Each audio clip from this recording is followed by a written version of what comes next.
you do is you prepare as thoroughly as you can. The guys play their asses off. Playoffs? Talk about playoffs? You kidding me? Playoffs? I just hope we can win a game. Another game. Listen, we're talking about practice. Not a game, not a game, not a game. We're talking about practice. That you probably won't say it again. I bet I do. Okay. Correct? You want to crown them, you crown their ass. But they are who we thought they were. So we let them up alone.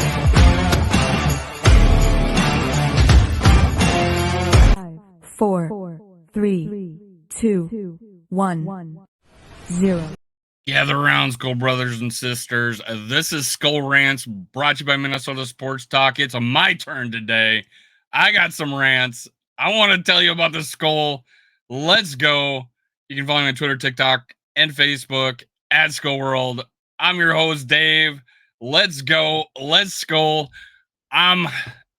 So much information yesterday that Kwesi walking away from press, interview, in the press room with the rockets exploding behind him, destroying narratives. And I'm going to talk about it today. Stick around to the end. Stick around to the end. You're gonna either love it or hate it. Stick around to the end. Let's talk about this one. This one yesterday. This one didn't get dispelled by Kwesi specifically, but trading with the Patriots. Darren Wilson on Purple Daily talked about how he put out there in, I think, Pioneer Press or something like that, that the Vikings were planting seeds at the Senior Bowl to trade up to the Patriots at number 3. Yesterday on Purple Daily, he came out and said, I talked to someone a few days later. He finally got back to me. And, I'm going to have to retract that statement. I apologize. He retracts saying and regrets and apologizes, saying that he brought out that the trading with the Patriots, the tweet from ML Football got 583,000 views, that we were trading up to number 3, planting seeds with the Patriots. All over Twitter. Exploded. That's a pretty big tweet. 583,000 views. I posted that Dougie Wilson retracted it. Yesterday, it got 1,000. So when you put out something that's not true, damn, it gets run with. If you retract it, nobody puts it out. Nobody talks about it. So 583,000 views. We're trading with the Patriots. Let's go. Let's go. We're going to get them. We're going to, no. It didn't happen. And even Kwesi in his interview says a lot of stuff out there is just not true. But so that might be addressing this. We're trading with the Patriots, that we're planting seeds at the Senior Bowl. Yeah. It's been retracted. My favorite, trading Justin Jefferson. Charlie Walters, Pioneer Press. Earlier, a few weeks ago, talking about Kirk, 2 years, $45 million. Where is it? Where's the article? This is where I talked about this on Skull Rants that I posted yesterday, with D Woods from Skull State of Mind. Great show. I loved it. It was one of my funnest shows I've had. I decided today to talk about it myself. Trading Justin Jefferson, Charlie Walters.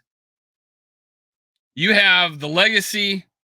I mean, I'm thinking he's sitting there behind his typewriter. Like, he's still got a typewriter. Ding, ding. He's typing away for the Pioneer Press.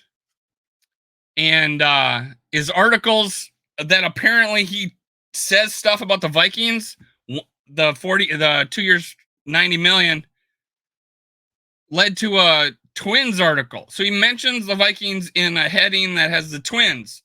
I don't get that. Now, Justin Jefferson, I'm like, can someone tell me why Charlie Walters is not on Twitter anymore? He last tweeted in November 2022.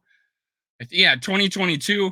It's 2024 now, and people are quoting him and tagging him on Twitter, and his account's dead. I question someone in the media. The first thing I do is I go look to see what he's been tweeting, where I can find it. He hasn't tweeted since 2022.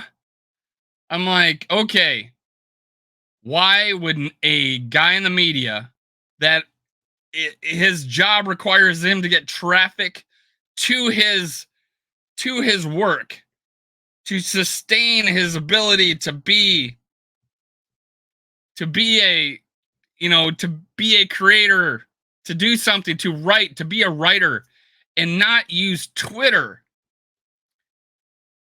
to bring people to your work? Twitter is the most accountable place someone in the media can be on, because you directly interact with the people who listen or read your stuff. So it's all about it. Twitter is accountability. You will hear what people think about your work. And if you're not on there, you're avoiding it. And he avoids the fact that he said that the Vikings are looking at options of trading Justin Jefferson. I asked in Twitter, why? Can someone tell me why he's not on Twitter? And I got a response saying, hey, he just puts his stuff out on other material. That's not my answer. That's not the answer why he left Twitter. But obviously, Kwesi comes out and says, I never, ever once came to my mind to trade Justin Jefferson. He's a blue chipper. You collect guys like that. You do not trade them. Kwesi Adofo-Mensah. All right. Now, I'll talk about why my thumbnail says is Kwesi the worst negotiator in a little bit. But Charlie Walters, 0 for 2. All right. Oh, and that quote, his statement was behind a paywall in an article about the Minnesota Timberwolves.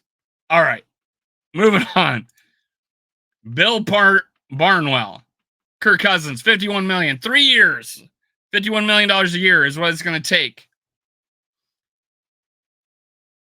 Doogie Wilson, I'm going to use him. I appreciate Doogie Wilson. The fact that he retracted what he said, commendable. And I think he's usually pretty conservative about it.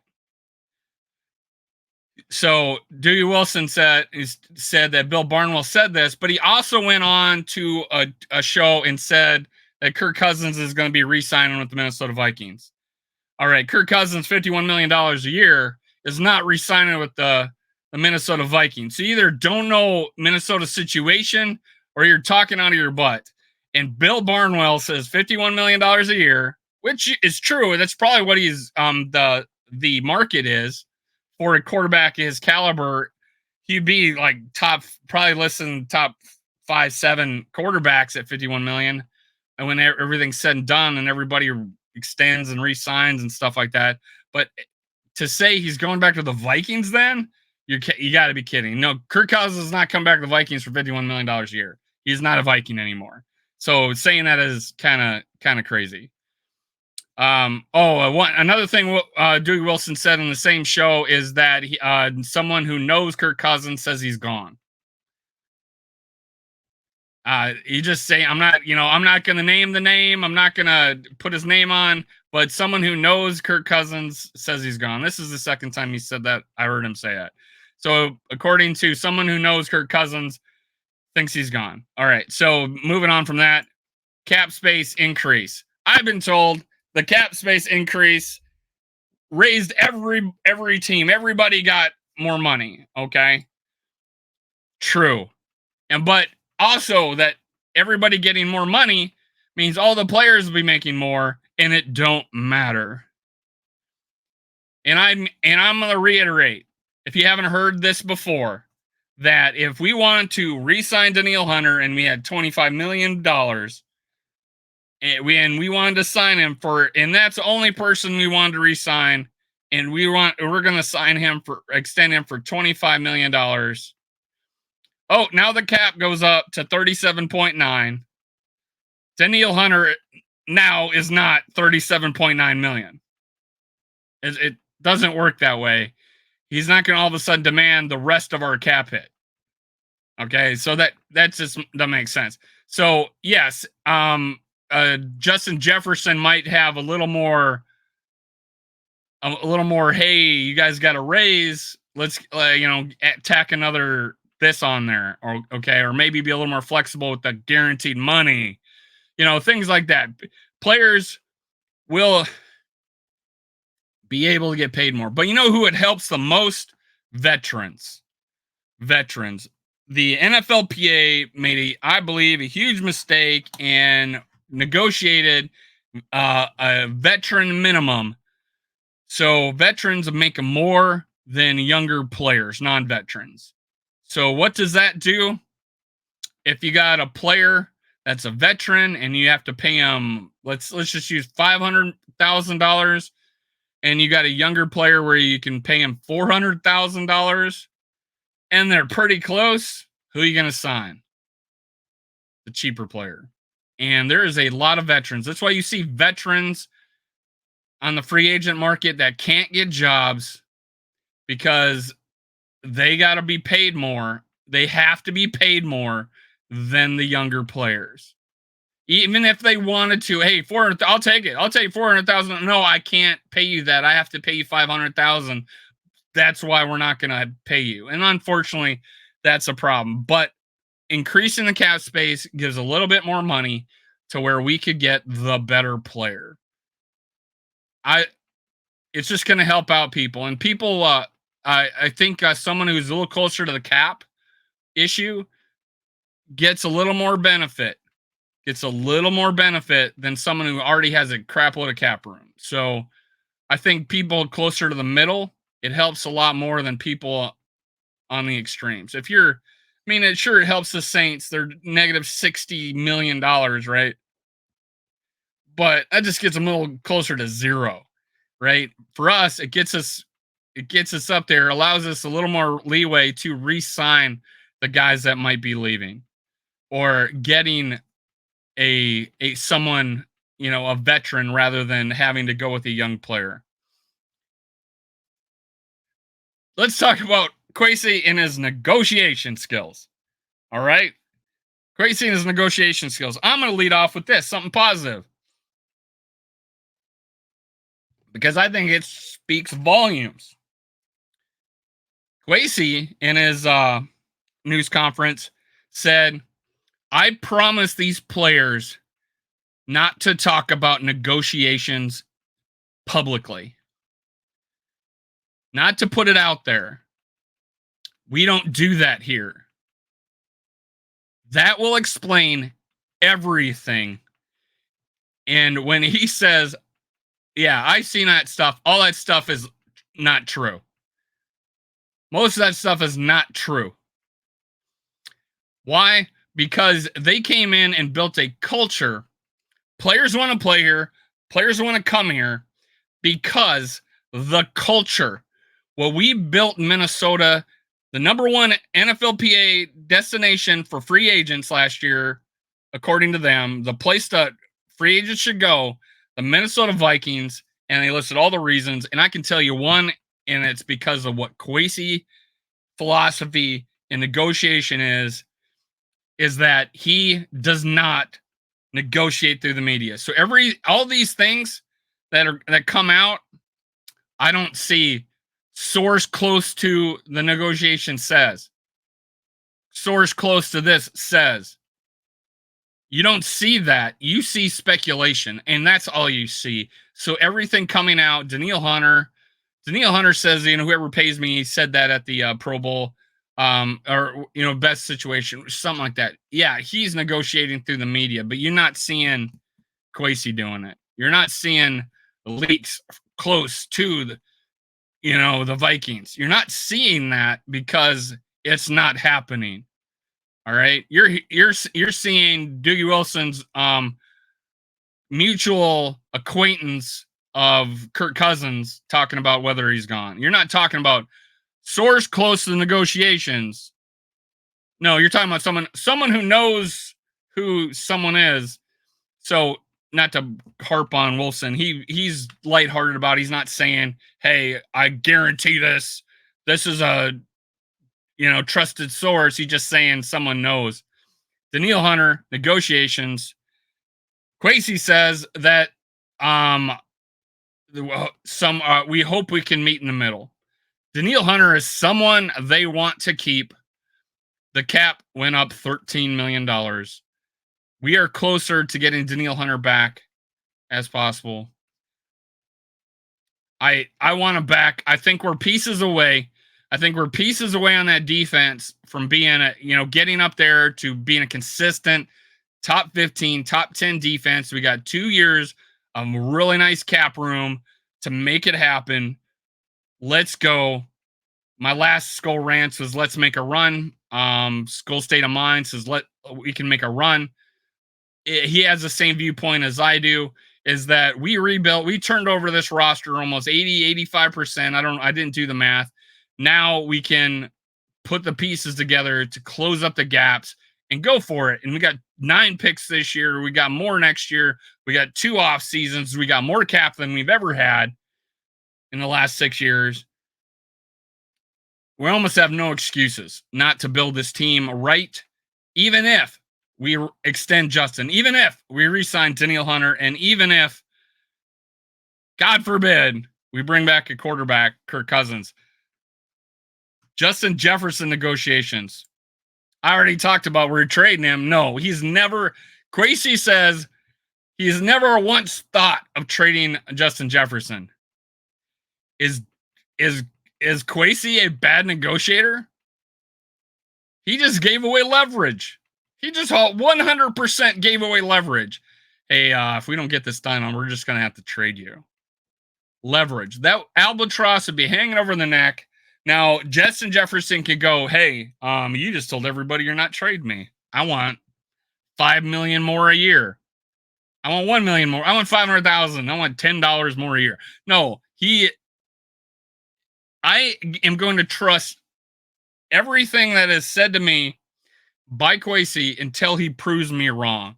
And so far, he hasn't said anything that's been a lie. He hasn't. Tell me in the comments, tell me where Kwesi has lied, and something he didn't believe and he did it anyways. I'm hard pressed to find that. So I am going to trust the words coming out of the players and the management's mouths more than I am some guy doing a hit on ESPN, more than someone writing making a comment, and then more than some guy aggregating that comment. And then someone commenting on that comment and sharing it with somebody else. I'm going to trust the words out of my mouth. If you're on Twitter, you are not seeing me posting something I don't believe. And if I do, I'm like, hey, if this was to be true, what would you think about it? I have a tough time. And if someone's listening to this thinks I am talking about you, no, this is me. I don't trust the media at all. And I hated negativity. And that's why I started my YouTube channel. I'm on Facebook, fan clubs, and it's negative. Oh my God. The loudest voices were so negative that I said, hey, put my money where my mouth is. Go out, do a podcast. I wasn't on YouTube, or I was going to go in a radio show. I turned that down and said, hey, I'm going to go do it on my own. I'm going to do a podcast. I did the podcast. I'm like, you know what? I might as well do YouTube then. That's why I'm doing it. And that is the reason, is because I do not trust anybody that is not the person involved. I am not. Now, I do trust this situation. So I do trust this situation. If something is said in the local media and Adam Schefter or Pelissero or somebody, rap sheet picks it up and is willing to put their name on it, they have went to their sources and asked, hey, is this true? And they decide to put it out there. I now have confirmation. All right. I will start to trust that. Okay. So anything put out by the local media, the local, hey guys, I'm going to say this. I'm going to share this for you. I'm going to, hey, he knows some people. I tend to believe him. No, I am waiting for the national media to pick it up. I'm waiting for that. Otherwise, I don't trust it a bit. I will start to believe that. I will start to believe that. But saying, if I'm a commentator and I say, hey, the Vikings could trade Justin Jefferson if they can't come to a deal, that is water is wet news. That is an obvious thing. If we can't come to a deal, obviously that's a possibility. But that's water is wet news. Oh, if Danielle Hunter can't come to terms with Kirk Cousins or with the Minnesota Vikings, he might leave Minnesota. Water is wet news. You know what I'm saying? That's my rant. That's my rant about that, is that Justin Jefferson negotiations, again, I'm going to lean on Kwesi saying that this guy's a blue chipper. You collect those guys. You don't get rid of them. He's talking about making him one of the best, highest paid receivers. He's meaning the highest paid. Or, he even mentions this is how bad apparently, this could be him being so bad at negotiations. He even talked about being the highest paid non-quarterback. Okay. But Justin Jefferson, not trading him. He's not trading him. He's going to extend him. All right. He also has, and this would be like news. Hey, if the Vikings do not trade Justin Jefferson, they could franchise tag him. Water is wet news. Obviously they can. So water is wet news. So that is not breaking news to me. That's water is wet news. But Justin Jefferson negotiations, is Kwesi that bad at it? Is he? Is he that bad at it? I don't know. And let's talk about Kirk Cousins, okay? If anybody has flipped the switch on what people think about him more than anybody in the NFL, it has been Kirk Cousins. Coming back from a road win in 2022,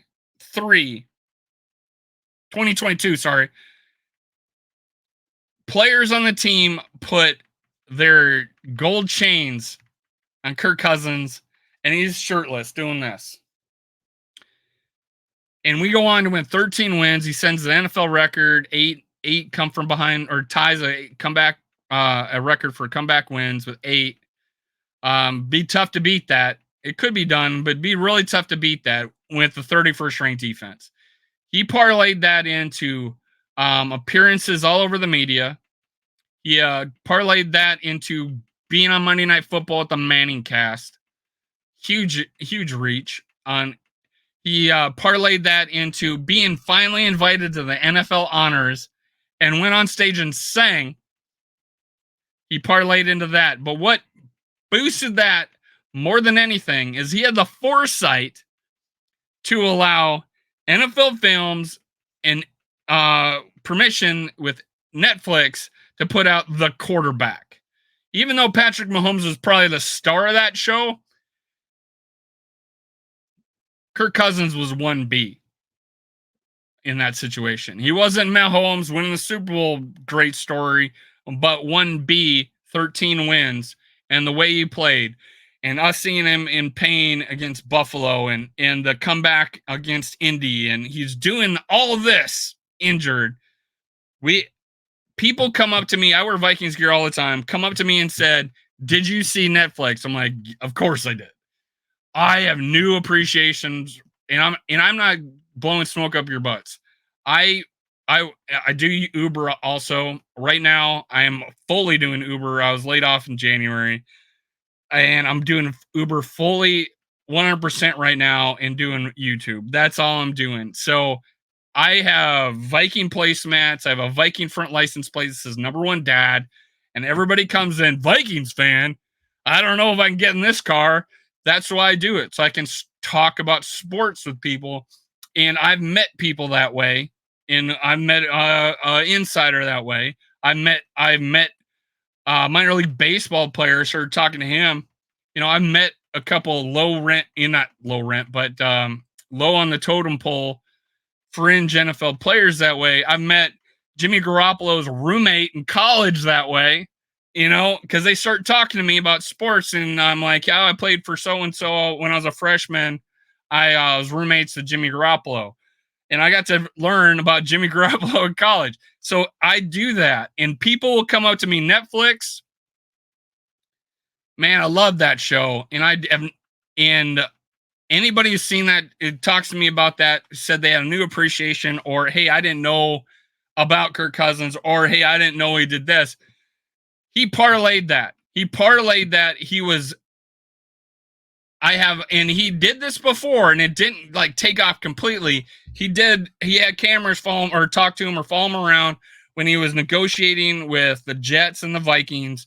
He tried it once. This is the second time on a bigger scale, and it blew up, and people having more appreciation for them. And then as he was right before he got hurt, he beats San Francisco on 40 night, blowing up, and he played earlier and on a Thursday night really well, 360 yards, 4 touchdowns against the Eagles. He blows up the narrative of he's bad on Monday night, or bad on prime time. He's won like the last or 3 of the last 4 Monday night games. And then here you go. He wins that, goes to the Packers. We're finally beating the team by 3 touchdowns. He blows out his Achilles. He goes on the Manning cast. He does media. He goes shirtless and blows through the Matterhorn before the game doing the skull chant. All he's been doing is boosting his value up, and it's smart as hell. And then NFL, so in the Achilles, you got Kwesi saying he wants him back. You got right afterwards, you say, Kwesi, we know what kind of player he is. We can't wait till he comes back. He said he was excited that Kirk Cousins said that he'll be back by OTAs. All right. O'Connell says he's going to be back. Recently at the combine, O'Donnell says he wants him back. Justin Jefferson at the NFL interviews, I want him back. I would love to have him back. I owe where I am to Kirk Cousins. He goes on to say, I'll play for anybody and catch everything. That gets ignored though, because the other thing gets ignored, and the negative gets pushed that he'll go play for anybody. And I think on Purple Daily yesterday, I heard that a dog could throw me a football. They translated that into a dog can throw me a football, quote unquote, from Purple Daily yesterday. No, a dog can't throw to Justin Jefferson. Dobbs can throw to Justin Jefferson, and neither could our rookie. Now, our backup could, Nick Mullins could, Kirk could. They're similar players. Kirk just has the bigger arm and the better decision making. Now, that being said, Kirk has now put out him throwing in a tennis court. We knew this was coming. He said it a while ago that he's going to put out video evidence of him improving when he's at a point, and he releases it the day of the combine. Great. For him, great for him. That's what I thought. I had one guy I had on the skull on one of my shows said in a tweet that meant he's gone. Like he's shopping himself to other teams. He's gone now. No, he's not. That's him showing his value. He's been great at it ever since deciding to go on Netflix. And he's parlaying this into a career after NFL. Before 2022, you did not think Kirk Cousins would have been a commentator in the booth in a game or on ESPN or NFL Network. They will be clamoring to get him on to do their shows now, to be a not Tom Brady level, maybe not Romo level, but Kirk Cousins has a market out there in the media. He is translating that, including the NFL honors again, where he danced to Magic Mike. Danced with the Magic Mike crew, he's increased his value. You cannot deny that. Now, Kwesi, I was told, was not as glowing as Kevin O'Connell about and he's open to moving on from Kirk. Of course, it's water is wet news. If he doesn't get the right deal, he's going to move on. But I think the statement, we have a quarterback, a leader, and who can win the ultimate prize. I had to think of the quote. We have a quarterback, a leader that can win the ultimate prize. If that is lukewarm praise of a quarterback, then I don't know what hot praise of a quarterback is. Flaming hot. Saying that your quarterback can win the ultimate prize is not a compliment.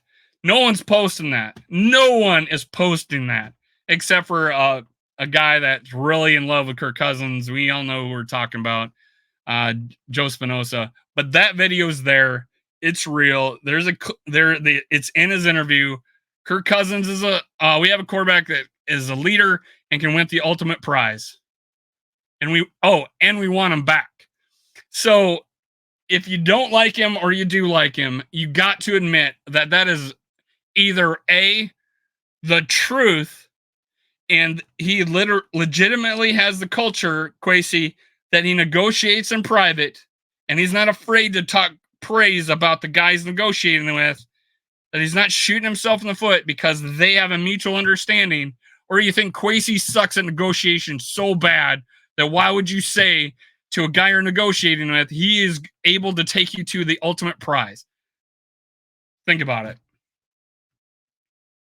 Just think about it. Skull Vikes. All you do is you prepare as thoroughly as you can. The guys play their asses off. Playoffs? Talk about it. Playoffs? You kidding me? Playoffs? I just hope we can win a game. Another game. Listen, we're talking about practice. Not a game, not a game, not a game. We're talking about practice. That you probably won't say it again. I bet I do. Okay. Chris? If you want to crown them, you crown their ass. But they are who we thought they were. And we let them off